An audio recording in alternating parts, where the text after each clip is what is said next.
ఈరోజు నాడీలు. విశ్వంలో ఎన్నో ఒడిదుడుకులు వస్తూ ఉంటాయి.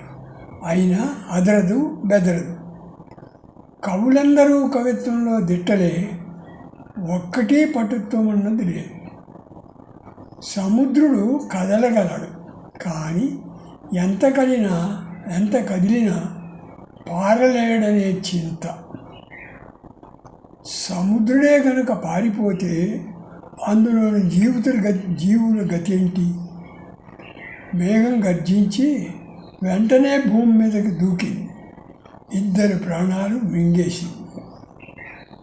ఆకాశంలోని ఖాళీ ప్రదేశములో స్వైర విహారం చేయలేము. పవనుడు అలసిపోయాడు అని విశ్రాంతి తీసుకుంటే జీవుల గతేంటి?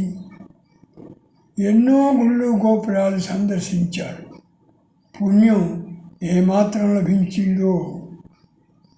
విశ్వాన్ని నడిపించేది ఎవరో? అదే అంతుబట్టని రహస్యం.